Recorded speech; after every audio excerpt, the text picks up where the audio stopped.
tentang Nabi Saleh. Ulqiya dzikru alaihi min bainina bal huwa kadzabun asyir. Tuh, mereka menjuluki Nabi Saleh itu kadzab asyir. Apa kadzab itu, Pak? Bohong. Juga asyir, seburuk-buruknya manusia, sombong, congkak. Mereka bilang begitu sama Nabi Saleh.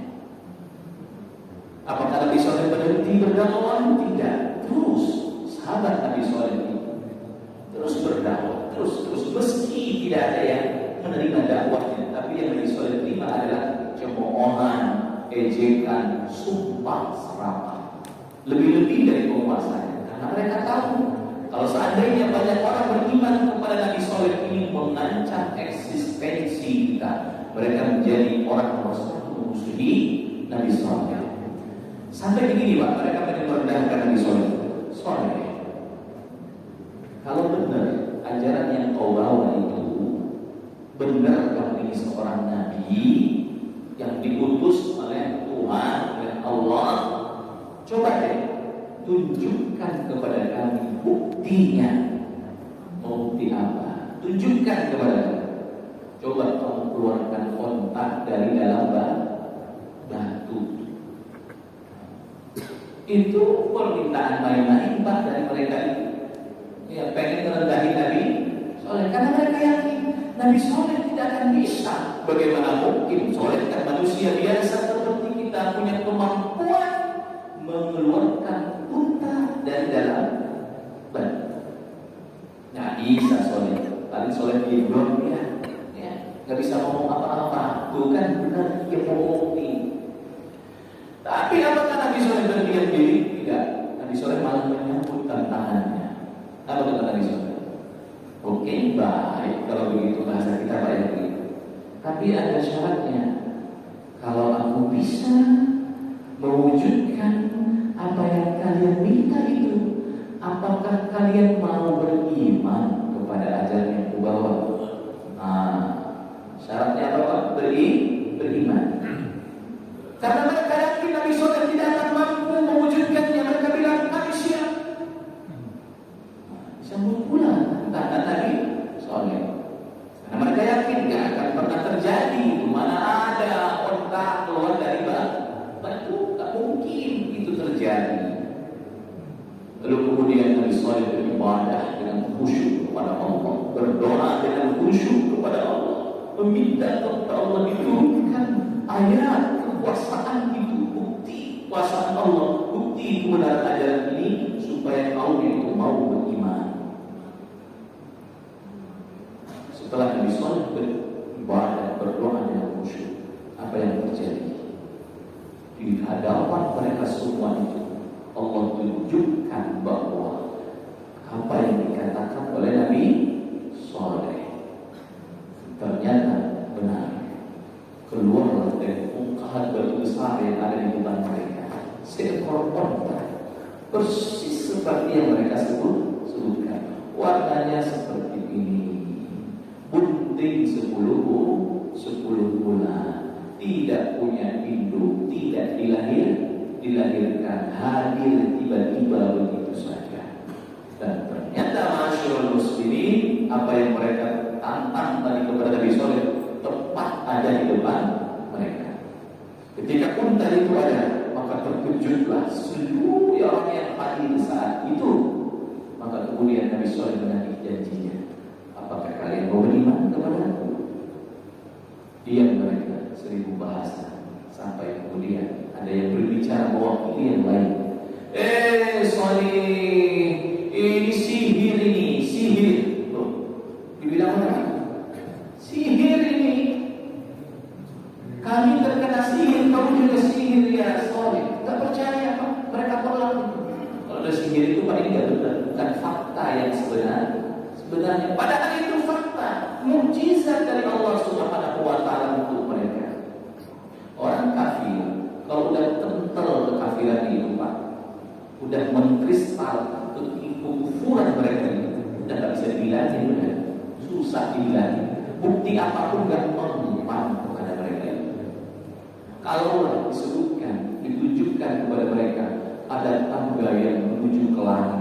tangga itu benar-benar ada. Misalkan naik mereka tangga stop bertuang ke sana melihat kekuasaan Allah agar mereka beriman, dia akan beriman mereka beralasan begini, mata kami ini kena sihir, mata kami ini kabur, ini bukan pandangan kami yang sebenarnya itu dari persis seperti Fir'aun ketika ular tukang sihirnya itu dimakan oleh ularnya Nabi Musa dari tongkatnya itu. Ditunjukkan tukang sihirnya itu oleh Nabi Musa supaya Nabi Musa mampu menundukkan mereka dan mereka beriman. Fir'aun ini kepada Nabi Musa, mereka ngomong, Musa ini sihir dan tukang sihirku ini semuanya kamu yang ngajarinya. Berarti Nabi Musa ini siapa? Induknya tukang sihir. Jadi sihir itu alasan mereka. Nah, lalu Nabi Saleh alaihissalam tidak berhenti meskipun terjadi penolakan dari kaumnya setelah bukti itu nyata adanya. Nabi Saleh terus berdakwah. Tapi Nabi Saleh bilang kepada kaumnya tentang onta itu, ya, kepada mereka. Apa kata Nabi Saleh kepada kaumnya itu tentang perihal onta itu? Hadhihi naqatullahi lakum ayatan fad'uha ta'kul fi ardillah. Ini ontanya Allah. Ontanya siapa, Pak? Ontanya Allah Subhanahu wa ta'ala. Artinya, kenapa ditambah lafaz Allah? Supaya mereka sadar, supaya mereka tahu ini onta merupakan bukti dari kekuasaan Allah. Disebutkan di sini, naqatullahi. Buat siapa? Buat kalian. Unta Allah untuk kalian sebagai bukti kekuasaan Allah. Maka kata Nabi Saleh, "Badaruha, biarkan onta ini. Jangan kalian halang-halangi. Kemanapun onta ini pergi, gak boleh dihalang-halangi. Ta'kul fi ardillah. Kemanapun dia pergi, berlari, makan, jalan, jangan kalian halang-halangi. Wala tamassuha bisu, dan jangan kalian ganggu. Iseng kalian ganggu onta ini. Apalagi kalian sakiti, kalian semacam dari itu, Pak. Apalagi sampai kalian bunuh, fayakhudhakum 'adzabun alim. Maka kalau itu yang kalian lakukan, maka siksa Allah sangat pedih.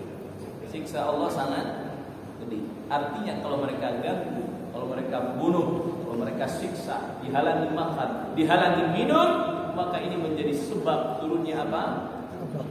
Siksaan Allah Subhanahu wa ta'ala. Bahkan Allah kasih tahu kepada Nabi Saleh, kau sampaikan kepada kaum itu, wa nabbihum annal ma'a qismatun bainahum. Air sumur ini, ada yang mengatakan sungai, Pak. Air sungai ini digilir. Kan di negeri di Madain Saleh itu disebutkan ada sumur di situ, namanya sumur Saleh. Digilir antara onta itu dengan penduduk negerinya. Sehari yang minum onta saja, nggak boleh diganggu, nggak boleh orang lain ikut minum. Sehari berikutnya penduduk yang minum, begitupun dengan hewan ternak. Awal-awalnya jalan, bahkan kan masyhur sini pagi onta minum banyak. Sorenya susunya berlimpah. Ketika susunya berlimpah, boleh diambil susu itu oleh penduduk negeri itu. Melimpah, semua orang bisa mengambilnya, bahkan berlebih. 1 ekor onta, susunya berlimpah, dimanfaatkan orang banyak. Tapi Pak, ada orang yang iseng dan dia benci sama suami soleh. Enggak, kufur dia dengan apa yang dilakukan Rasul. Dia menjadi provokator dia. Dia menghasut penduduk negeri supaya membatalkan kesepakatan ini.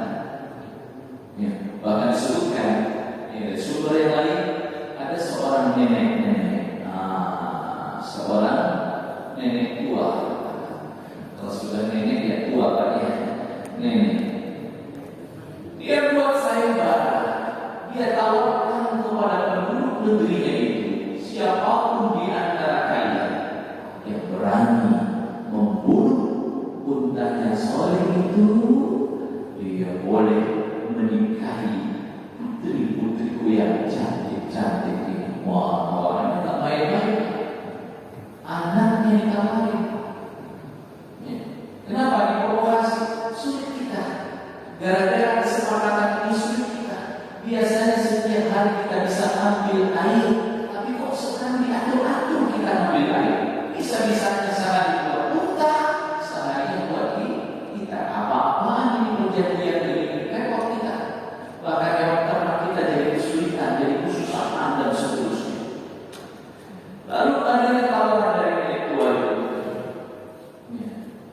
Sampai kemudian ada seorang laki-laki berdiri, saya yang siap mengeksekusinya. Disebutkan oleh Nabi, laki-laki terhormat, punya banyak pengikut, tapi orangnya jahat, orangnya keji, orangnya sadis. Dia menerima tawaran itu.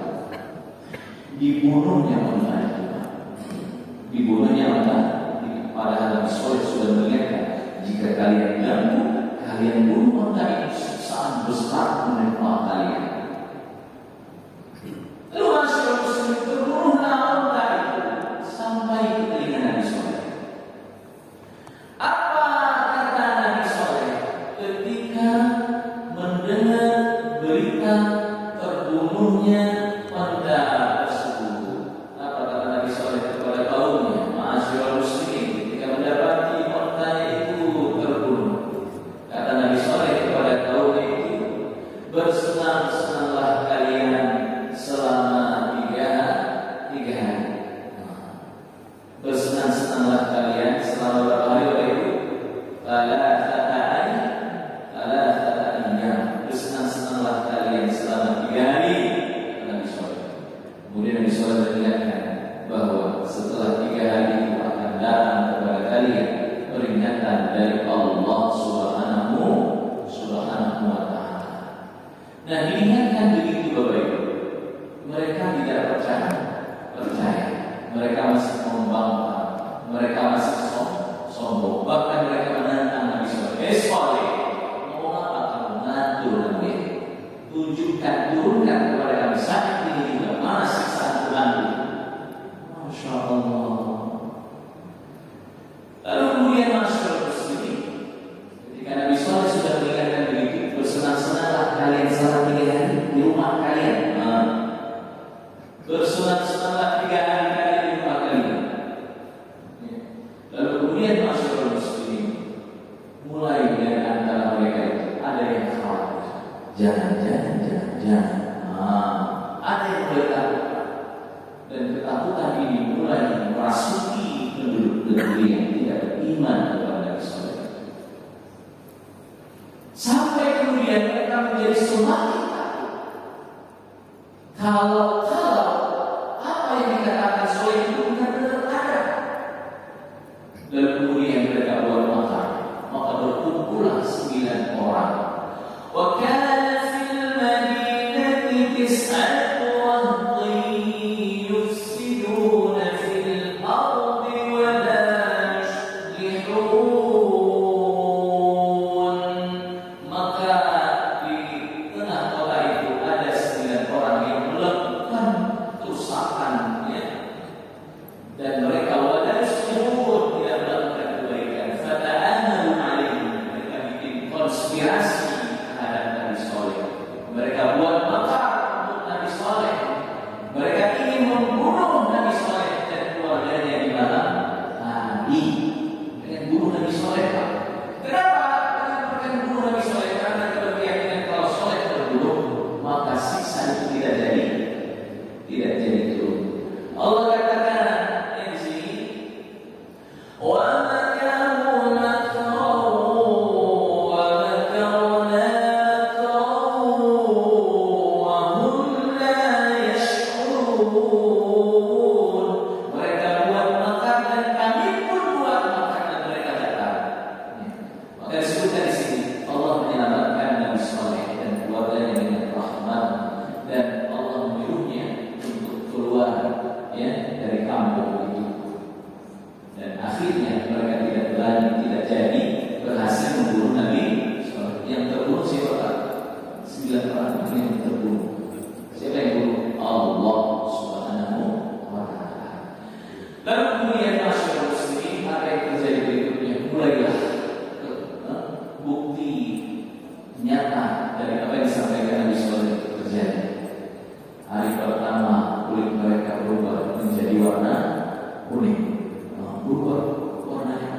Loh, kenapa ya?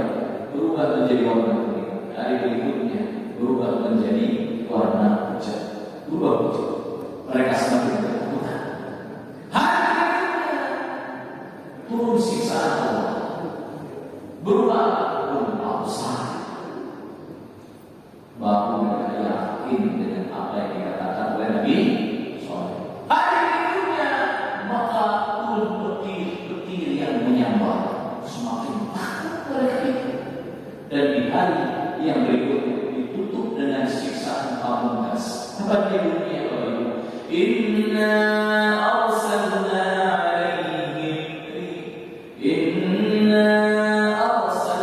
alaihim sayhatan wahidah. Pada hari itu kami turunkan kepada mereka suara guntur yang menggelegar, suara guntur besar. Suara guntur menggelegar. Fakanu kasyil muhtawir. Ketika guntur besar itu menggelegar, maka mati semuanya. Tidak tersisa.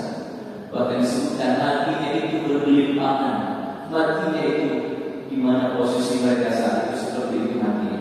Kalau mereka lagi duduk, guntur itu datang, matinya lagi duduk. Kalau mereka sedang berbaring, matinya berbaring. Kalau mereka berdiri, matinya berdiri. Sebutkan mati bergelimpangan. Ketika penduduk negeri itu mati, Nabi Shalih kemudian datang kepada mereka. Apa kata Nabi Shalih kepada mereka? Laqad ablagtukum risalati Rabbi. Saya sudah menyampaikan kepada kalian risalah Tuhanku. Wa nasahtu lakum, dan saya sudah mengingatkan kalian, tapi kalian menolaknya. Nabi Muhammad juga pernah ngomong itu sama korban perang Badar dari orang Quraisy. Bergelimpangan orang Quraisy, musuh-musuh Allah, orang kafir pada saat perang Badar. Nabi itu ngomong, aku sudah menyampaikan peringatan kepada kalian, tapi kalian menolaknya. Sahabat bingung, Nabi, memang mereka dengar? Kan Bapak? Kata Nabi Bapak, mereka dengar, cuma mereka tidak bisa ngomong. Jadi orang Nabi itu bisa dengar saja, cuma mereka tidak bisa ngomong. Artinya apa? Nabi akan menyampaikan kepada mereka sekali lagi tentang kebenaran dakwah, dan ini semakin menambah penyesalan terhadap mereka. Nah, itulah masyarakat muslimin dimuliakan oleh Allah Subhanahu wa taala.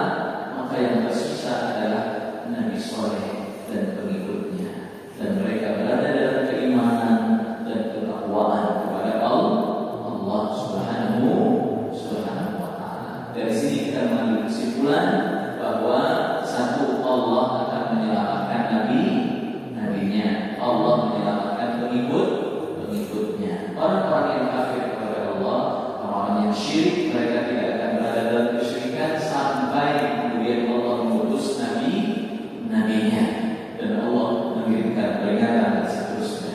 Bagi orang yang tetap dalam kekafiran, kesyirikan, maka sungguh mereka akan menunggu peringatan dari Allah Subhanahu wa taala sampai kemudian Allah menurunkan siksaannya.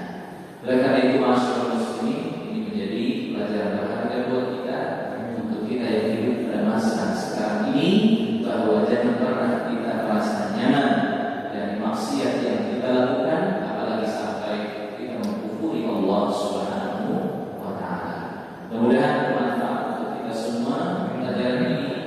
Tentunya ini menjadi pelajaran berharga bagi kita semua. Kita cukupkan Allah wa iyyakum ajma'in. Aqulu qawli hadza wa astaghfirullah li wa lakum. Wassalamualaikum warahmatullahi wabarakatuh. Kita tutup dengan doa menulis subhanallah wa bihamdika asyhadu an la ilaha illa anta astaghfiruka wa atubu ilaik.